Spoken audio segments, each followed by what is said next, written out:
Welcome to HortTube. My name is Jim Putnam. In this video, I'm going to be planting some shade perennials, and I'm going to be starting with this Rhodia japonica that I got from Plant Delight's nursery. I did an unboxing video where they sent me several things, and I'm just getting to planting. That was a month and a half ago or something. I'm just getting around to planting this Rhodia. This is a great shade evergreen for those of us in the south. I think they're hardy zone 6 to 9. It's almost like a deer-resistant hosta, and it stays evergreen. There's a lot of interesting varieties of Rhodia, and this variety is called Gunjaka or Gunjako, and it gets a white stripe down the middle. Sometimes it can take a couple of seasons to really start to show off, to get the variegations in these pronounced.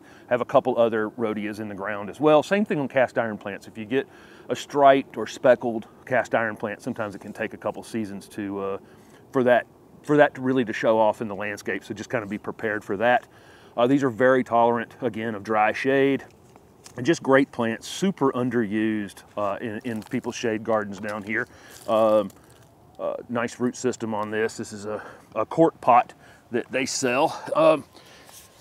I've got hardwood mulch on the top here that I'm just going to pull back, and then as always, I've got my trenching shovel that I can just dig so easily now in this landscape. Those of you who have been following this for a little while know how much this soil has actually evolved very, very quickly. Compost was applied back here, and then wood chips went on top of that. The wood chips were allowed to break down for a while. Since then, hardwood mulch has been applied a couple times, and leaves were left in place through the winter as well. And now this soil is just really, really amazing. But putting that mulch back around, I leave all my plants up just a little bit when I'm planting them above the original grade, and that's taken up by the mulch, which I just put back in place. So now it looks like it's sitting flush with the ground, but it is actually up above the soil just a bit. And the mulch is taking up the rest of that space. So Rhodia japonica. Coming back here, I've got a few trailing raspberries or creeping raspberries. These can get, I've seen these in landscapes, you know, kind of escape where probably people didn't want them to go. So be cautious with this one if you're, know the amount of maintenance that you're willing to tolerate. I'm looking for something to cover up under this this Chionanthus retusus, this upright Chinese fringe tree. Just looking to have a ground cover underneath it. I can come through here with my shovel occasionally and cut this creeping raspberry back to exactly where I want to keep it. These get little white strawberry-like flowers on them. They stay evergreen.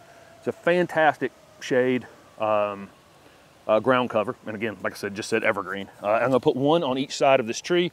I'm gonna let them get to the size I want to keep them, and then that'll be that. So we're going down here to find the soil, and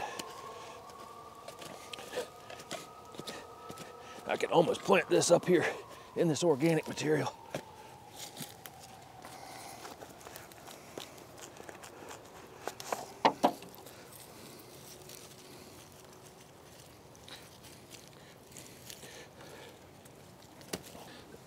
Okay, there's one more right there to go in the ground.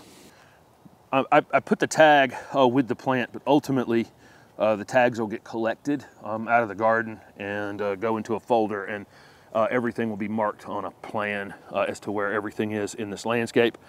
I know I'll get a lot of questions on where things came from.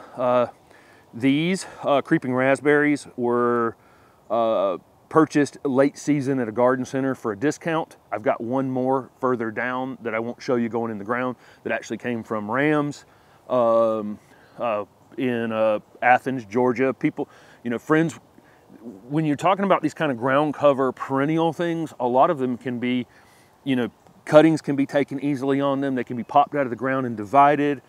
Friends helping friends. This acanthus here is now spreading into several places, and I can pop one out of the ground and give one to a friend when it becomes more than I want it. So a lot of these plants are very shareable. Okay, so that's what you're seeing in this video. Some have been shared.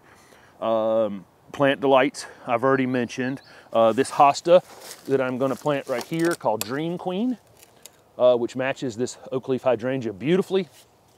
This one in this little pint or 3.5-inch pot came from Big Bloomers down in Sanford, North Carolina. Great little garden center to shop at because they have a lot of sun and shade perennials in small containers. And I would prefer, especially on a hosta like this, all you need is a start on a hosta. I don't even need these leaves. All I need is a bit of divided roots off of one of these to get one started. So the smaller the container, the better for me on something like a hosta. I dug that hole a little too deep, so we're gonna set them up tall right there. But so that's just a few of the places. But again, sharing with friends on these ground cover perennials is a great way to go to save money on them. I have a couple of these Island Breeze hosta going in right along the edge of a path that is eventually going to be hidden. There's some shrubs right down the middle that are actually putting on some size this season. So I'm hoping to have this back area kind of hidden. I'm actually going to put some sort of entrance into this area. So this is kind of going to be a bit of a hidden garden in the back. It's a darker area definitely in the afternoon. And so a lot of the things that are along this bed edge here are brighter, more colorful, vibrant plants like this gold that shows up in this Island Breeze hosta. And again, I did have two of them. One of the issues with this back bed right now, which is actually expanding. There's gonna be about 3 more feet of space going back here behind me. And a couple of these shrubs are gonna move back. It's a little bit out of control right this minute, but a couple of the shrubs are kind of healed into the ground and will eventually be more of a backdrop. And this area, I think, will make a little more sense in time. If you followed this project for the last couple of years, I mean, there's no possibility that the soil looked anything like this 24 months ago. And so between the compost, earthworms, the wood chips, which there's wood chips in this, you can see the wood chips right there. The wood chips that have broken down and it's been mulched a couple times. This soil is wildly improved. I like to get small containers where I can, and this is smaller than a quart here. This is like a 3.5-inch container, just to save money, especially on something like hosta. These roots are pretty root bound, so we'll break them up just a bit, get them going outward, and in it goes. Something that goes dormant like this hosta in the wintertime, you need to have a tag in it so you don't plant over the top of it, or definitely at least have at a minimum have a map of where your perennials are, because if that thing, once it's dormant, you'll dig it right out planting a shrub. This is an Aquilegia. This is a native columbine. Gets the reddish yellow flowers on it mid to late spring. It's great for pollinators and is also a host plant for some of our native species as well. It's going in here because it gets slightly taller. By the way, that hosta gets about 12 inches tall, and there's another one going in a little further down the line. This, again, you can just see, I mean, I only have to stand up to dig a hole here. It's just amazing how improved this actually is. This one came from Ram. Didn't this one come from Ram? Yeah, okay, this one also came from Ram. If you've seen the video with the most beautiful private garden or something, I called it. And also other upcoming videos from her place. Ram gave us this while we were, this is one from her landscape. It's a little dry. Normally, and again, do as I say, not as I do. Normally I wouldn't put a dry plant directly in the ground, but I'm gonna get the water hose back here and get it watered. I do like to have them at least semi-moist and then water them as well. But normally I wouldn't put a dry plant in, but the camera is rolling. And so I'm gonna double water this to make sure that I accomplish that task. I'm leaving these up just a bit so that, when you come back in here and push your mulch back around, push your leaves back around, whatever, then it's even with the ground. But I leave it about that much above the soil. Mulch takes up the rest of that space. Beyond the shade perennials that you're seeing in this video, there are lots of others in the ground as well. And I do a weekly landscape update video, and typically each week I'll kind of go through a group of plants that are in the landscape. So if you're following along with the channel, there's a lot of other shade perennials that you can learn about as well. This is a lungwort or pulmonaria. This variety is called Silver Bouquet. Got a beautiful variegation to it. These are deer resistant, number one, which is a good thing for a lot of folks planting in shady spaces. It has kind of a bicolor flower that can be kind of pink or violet. As they age, two different colors. These will bloom April, May. They have a tendency to stay evergreen here in my area in mild winters, and lots of folks watching this can grow this plant. We're going to sink him into this spot. There's a few more leaves here. I left the leaves in place this past winter, and I've not mulched this area yet, so we're going to dispose of a few of those. And I've got begonias that have come back from last year right here, which is kind of funny. My annual begonias survived the winter.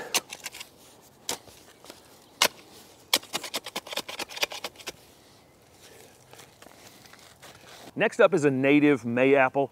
Mayapples can kind of colonize a shady space. They tend to see them in moist shaded areas in the woods. They have a little flower that's up under the foliage. Really super interesting plant. It can take a few seasons for this to really colonize a space. Again, it's a native. I have the Chinese mayapple in the ground back here already, and it's a season and a half old, and it's only got one leaf this year. So these can take a little while, and then one day it'll cover a pretty generous area back here, and just one of my favorite plants to run up on when I'm out hiking in the spring. Really neat plant when it kind of takes over a space. Here's that other island breeze Hosta. It's going in that spot. That kind of again, I'm trying to tie this little edge together a bit. Because it's been a bit willy-nilly. It's kind of been a storage area back here almost more than anything. So I'm trying to figure out how it all ties together now. And again, a couple shrubs are going to move back later.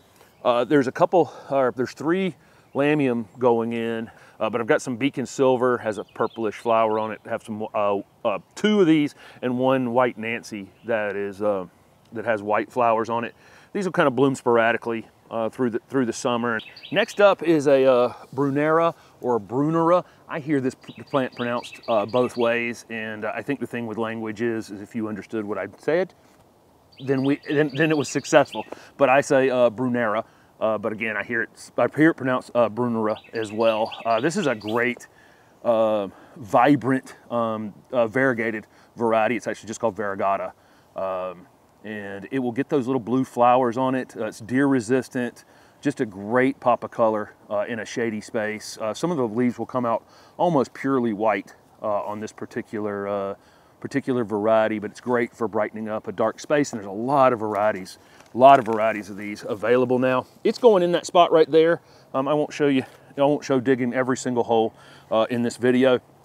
Behind it is another one of those gifted plants. This is another one that came from a trip down to Athens to Ram's beautiful shade garden.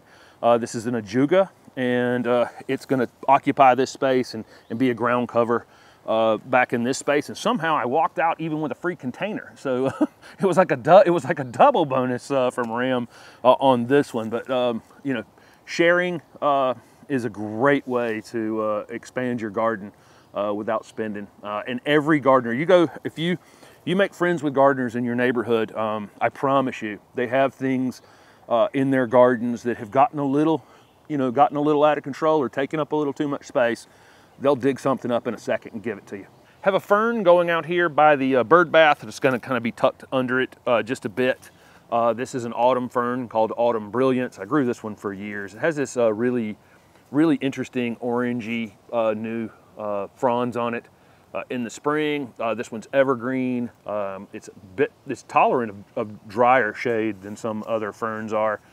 Just a great plant, and again, deer and rabbit resistant, which is helpful. Rabbits for me especially, and those of you with deer. But definitely need to up my fern game in this landscape, and that one is going right there. This landscape is really all almost part shade, except for where the vegetables are and a little bit of the front garden space.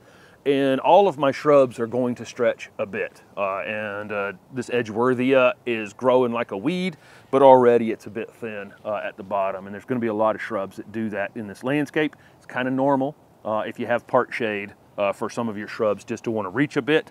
This soft shield fern, great shade fern, kind of a semi-evergreen one.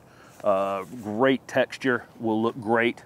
Popped right up under this, right on the edge of a path here and right up under this Edgeworthia. A few other things lining the edge of this stone path. I'm planting another epimedium. This is Epimedium grandiflorum ube.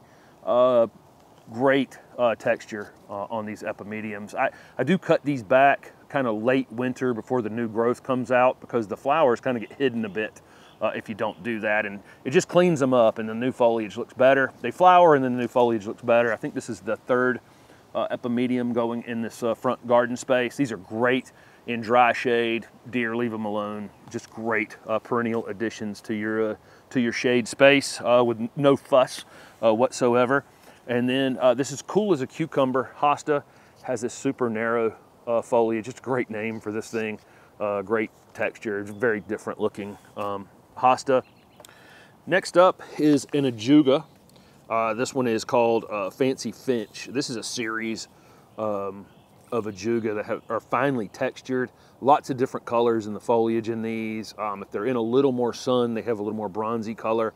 They tend to be a little bit more gold in the shade.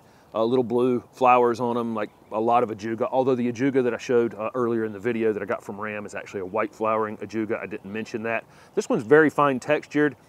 These are actually salt tolerant and urine tolerant. So if you have a path where your dog kind of frequents, this one was less likely to get damaged by that dog urine. It's going to go right here up against these stones and just allow to trail in between them.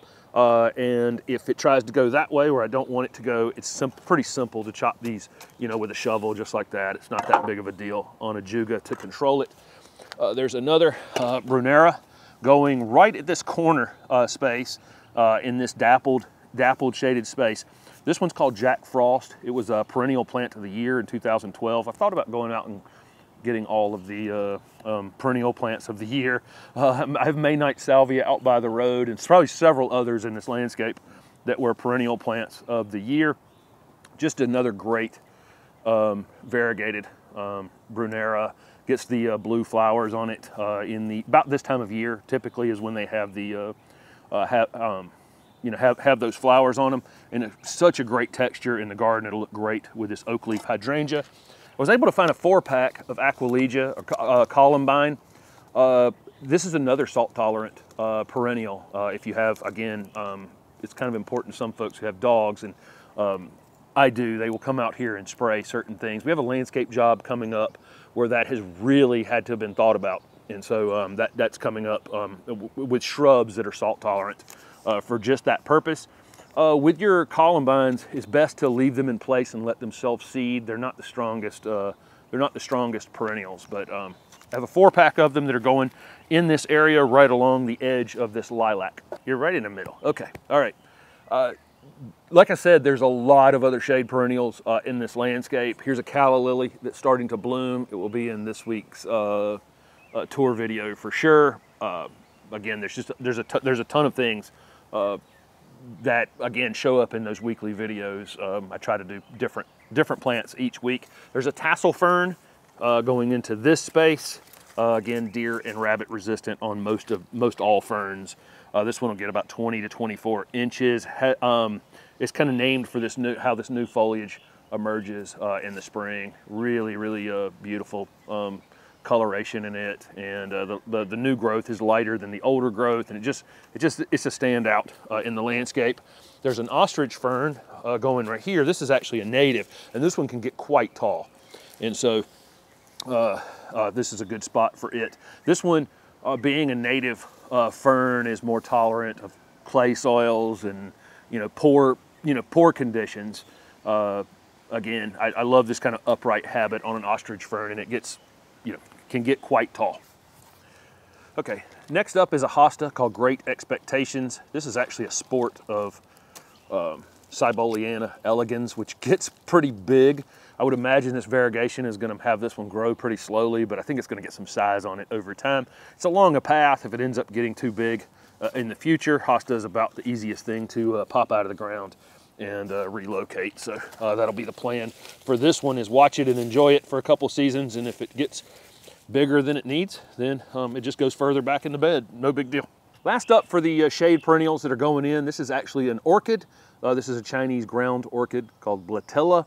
Has a little white variegation along the edge of the leaves. This is another one that came from Ram's lovely garden. Gets kind of a pinkish purple flower in the spring. It will form a clump.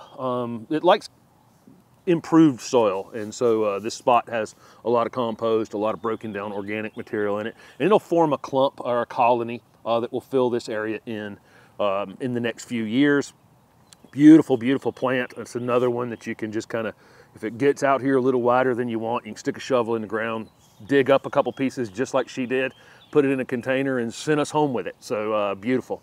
That's the spot for that one. So thank you guys for following along with the channel. And again, on these weekly landscape update videos, I show a lot of the pieces that have gone into what is a pretty small urban lot. It's 0.19 acres, but there are a lot of varieties of plants in this landscape. So follow along, and thanks for watching.